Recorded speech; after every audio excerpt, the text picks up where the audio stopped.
Yves Nadjar. Ren Feder, bonjour. Bonjour. Et merci d'avoir accepté notre invitation. Vous êtes le porte-parole de l'ambassade d'Israël à Paris. Ren Feder, je voudrais qu'on démarre avec l'une des informations importantes de ces dernières 24 heures au Proche-Orient, l'instauration de pauses humanitaires quotidiennes dans le nord de la bande de Gaza. Pourquoi Israël a-t-elle accepté cette demande pressante, on le sait, de l'administration américaine dirigée par Joe Biden? Ce que je peux dire, c'est que notre guerre, c'est pas avec la population civile de Gaza. À cause de ça, on permet le transfert d'aide humanitaire par le sud de Gaza pour la population civile. Et on sait que certains éléments indiquent que le Hamas s'approprie une partie de cette aide pour son propre usage, mais on inspecte l'aide entrant dans la bande de Gaza, et c'est Israël qui inspecte ça. Est-ce que vous estimez que cette instauration de pause humanitaire peut perturber l'action des soldats sur le terrain ou pas grandement?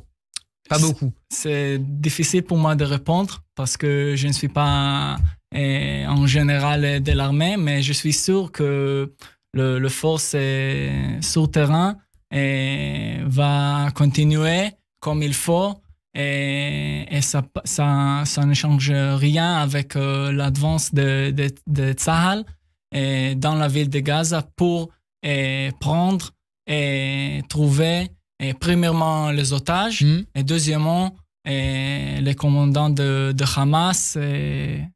On doit trouver tous. Alors on apprend à l'instant, Ren Feder, que plus de 15 000 cibles terroristes ont été frappées depuis le début de la guerre par l'armée israélienne. Ça vient de tomber.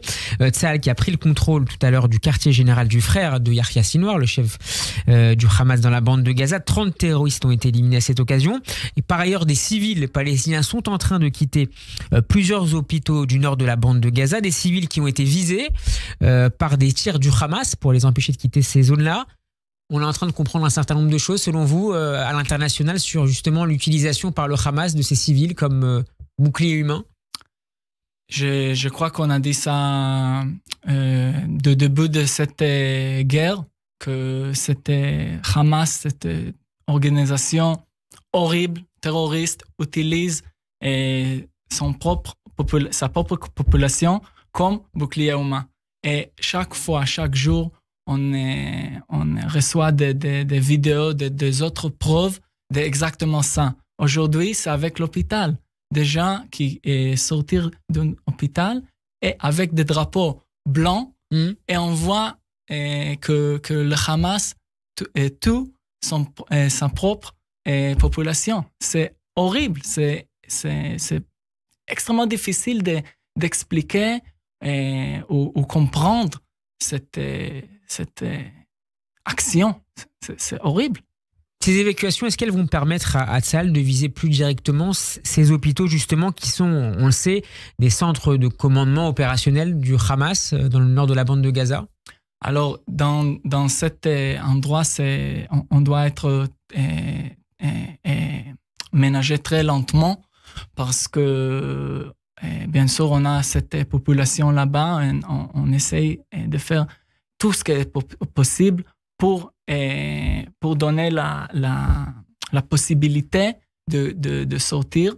Et après, on va entrer et détruire cet commandement de Hamas, c'est clair. Alors hier se tenait à Paris une conférence sur l'aide à la population civile justement de la bande de Gaza. Près d'1 milliard d'euros d'aide ont été promis. Conférence qui était présidée par le chef de l'État Emmanuel Macron. Était-ce à la France, selon vous, d'organiser ce type d'événement alors qu'Israël se bat contre le terrorisme et contre le Hamas? Alors sur ce sujet, je peux dire qu'Israël n'a jamais opposé l'aide à la population civile de Gaza, comme nous avons discuté maintenant. Mais il convient de noter que toute discussion humanitaire doit également inclure l'exigence de la libération immédiate et inconditionnelle des otages. Et pour l'instant, ce n'est pas le cas. Non, je n'ai pas vu ça. Et donc, vous jugez que la position de la diplomatie française depuis le 7 octobre a évolué. Vous regrettez certains gestes depuis quelques jours qui vous semblent ne pas aller dans le bon sens?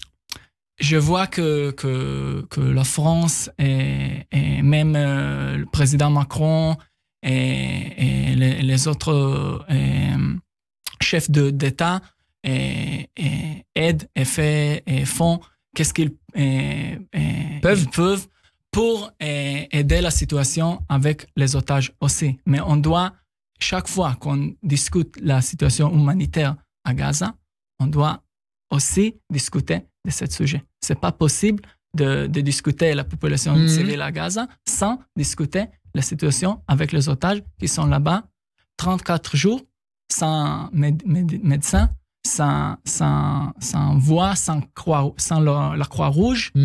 Et à cause de ça, c'est extrêmement important pour nous de discuter ce sujet chaque fois. Et de mettre en avant cette question des otages de manière systématique. Exactement.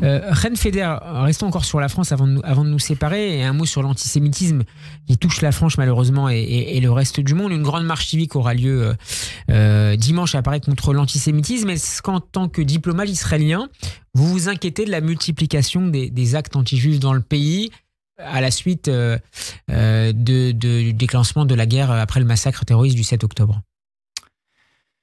Nous faisons confiance aux autorités françaises qui prennent des mesures fortes pour protéger la communauté juive de France.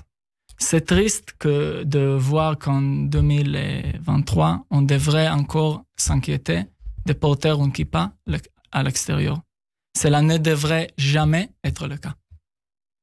Merci beaucoup d'avoir été avec nous, Ren Feder. Vous êtes le porte-parole de l'ambassade d'Israël à Paris. On peut retrouver cet entretien, notamment sur notre page YouTube. Shabbat Shalom et à très bientôt. Shabbat Shalom.